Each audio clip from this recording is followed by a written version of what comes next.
famille, je vous exhorte à suivre cette vidéo jusqu'à la fin. Voilà, c'est les plus fortes dépenses militaires au monde depuis 1831. Donc, suivez la vidéo jusqu'à la fin.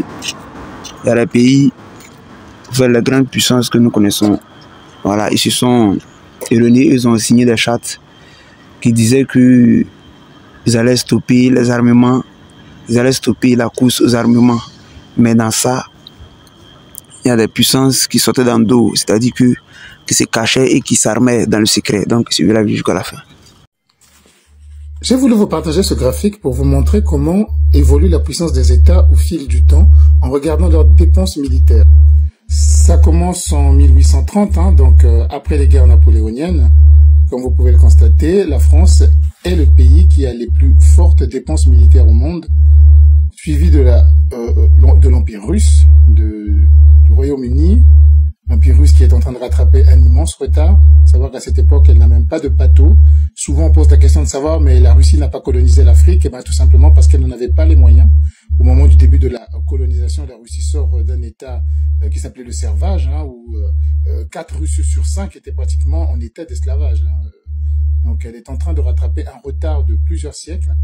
Et vous avez les États-Unis qui commencent à monter à partir de 1845. Voilà, l'Empire russe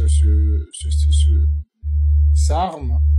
Vous avez l'Empire autrichien également, très fort, et hongrois. Toujours, la France reste en tête. Elle est enfin dépassée par la Russie vers 54. Les dépenses militaires baissent pour être ensuite dépassées. Voilà, dans les années 1850, vous avez une véritable lutte de dépassement parce qu'il y a de véritables chamboulements à travers l'Europe. Vous pouvez lire l'histoire de l'Europe à travers ses dépenses militaires et les besoins qu'ils ont. Hein. Une France qui s'équipe, les États-Unis en 1860 sont en pleine guerre de sécession et leur budget militaire explose de manière exponentielle.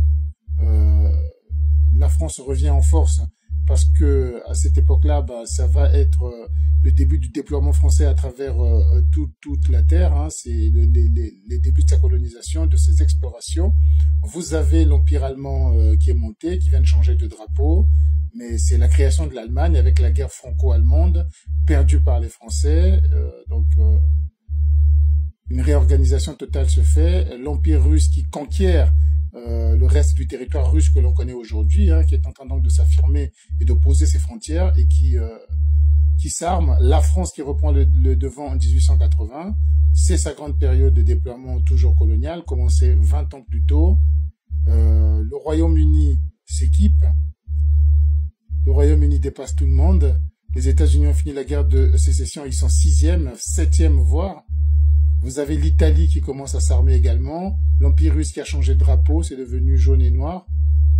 Vous avez l'Empire allemand, 1890-92. La France reprend. En fait, au gros, on peut constater que durant tout le long du XVIIIe siècle, la France a la plus grande armée du monde, a les dépenses militaires les plus élevées au monde tout au long du XIXe siècle. Parce que là, on n'a pas vu l'époque napoléonienne, mais c'était tout aussi impressionnant. Puis, à la fin de ce siècle-là, il y a comme pas mal de mouvements. Hein. Vous savez, la première révolution russe de 1905 qui va arriver, donc les Russes qui s'occupent et qui montent. Il y a les Allemands qui raffermissent leur position. Il y a le Japon qui arrive, qui est en guerre avec la Russie. Vous voyez, Japon-Russe, leurs dépenses militaires montent. Nous sommes en 1908.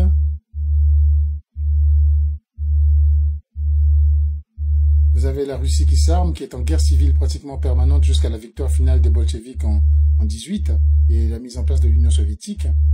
Alors vous avez l'Empire allemand. Ça continue. C'est l'Empire allemand, c'est le Royaume-Uni, la France qui prennent la tête. L'Empire austro-hongrois qui essaie d'exister. Puis vous avez le Japon qui monte. Vous avez la République de Chine, la première, pas la République populaire, qui fait des petites apparitions parce que beaucoup de guerres civiles à son niveau. Création de l'Union soviétique, hein, très bâtie sur la force militaire et la conquête des autres territoires qui font aujourd'hui la Russie ou qui plus tard vont faire l'Union soviétique, fait que le pays s'arme de manière surdimensionnée. Dans les années 30, regardez la distance entre eux et les États-Unis. Hein, ils sont pratiquement à 3 milliards, les États-Unis sont à 600 millions. Les États-Unis qui se maintiennent, qui n'ont pas vraiment de menace directe. Voilà, les Allemands arrivent avec Hitler. qui se met à équiper son pays alors que il était interdit de se réarmer. Voilà, et en 39, il a les plus fortes dépenses militaires, et ça y est, en 40, c'est la guerre. Et voilà, et la guerre surtout contre le Royaume-Uni, puisque tous les autres ont capitulé. La France n'a pratiquement plus de dépenses militaires et disparaît. Et les États-Unis, 44, commencent à s'armer en 42, 43, sont attaqués à Pearl Harbor, commencent à s'armer et réussissent à gagner la guerre en 45 parce qu'ils sont les mieux équipés, les mieux armés, et ça repart. La Russie repart, refait son armement, c'est la guerre froide. Vous avez la Pologne, vous avez la Grande-Bretagne également qui s'y met. La France essaie de maintenir une 4e place qui va durer pratiquement tout le XXe siècle et sera entre la 4e et la 5e place. Voilà, vous avez la Chine qui s'arme parce que c'est un grand pays et très peuplé, donc les dépenses militaires sont importantes. Mais les États-Unis, tout au long des années 50, gardent la tête, qu'ils vont perdre d'ailleurs plus tard, vous allez voir. Vous avez les autres pays, la Russie, la Roumanie, la Yougoslavie qui sont tout en bas, mais enfin, les dépenses militaires ne cessent de croître. 64, 65, toujours les États-Unis en tête. 66, c'est la guerre du Vietnam, c'est la guerre de Corée. Tout ça oblige le pays à se suréquiper. L'Union soviétique s'équipe également, poursuit sa route, rattrape les États-Unis et la dépasse. La Chine devient la 3e puissance militaire du monde. La Pologne s'équipe également. L'Allemagne en 75 est 4e, alors que officiellement elle n'a pas le droit de s'équiper, mais c'est pas interdit. Vous savez, tous les chars aujourd'hui que veulent les Ukrainiens ont été conçus durant cette époque-là en Allemagne. Donc l'Allemagne n'a jamais cessé de développer son industrie militaire et a produit des pièces remarquables parmi les meilleures du monde. Hein. Donc voilà, cela a continué. 84, les années 80, c'est plutôt l'Union soviétique qui prennent la tête de ce mouvement. Les États-Unis reviennent à la fin des années 80 parce que les soviétiques se trouvent dans une situation financière catastrophique. Ils vont même quasiment disparaître du tableau, hein, sous peu. Voilà, l'Union soviétique disparaît complètement du tableau en 92, 93 parce que la situation économique est terrible. Le Japon qui s'arme et qui s'équipe et qui revient sur le devant de la scène. La France qui garde une 3e place, dépassée par le Royaume-Uni. L'Allemagne est toujours là, hein, 4e. Vous regarderez la vidéo de nouveau. Depuis le début, l'Allemagne ne perd pas son rang. Les États-Unis prennent une distance extraordinaire par rapport aux autres. Ils sont à 450 milliards pendant que celui qui les suit est à 60 milliards. C'est vous dire.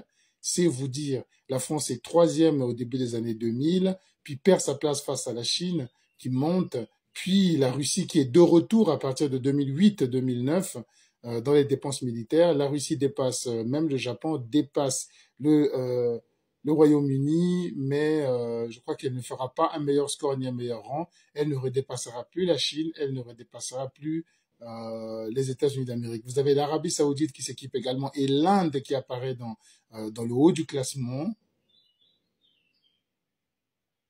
Mais les États-Unis deviennent irrattrapables tellement leurs dépenses militaires dépassent l'entendement.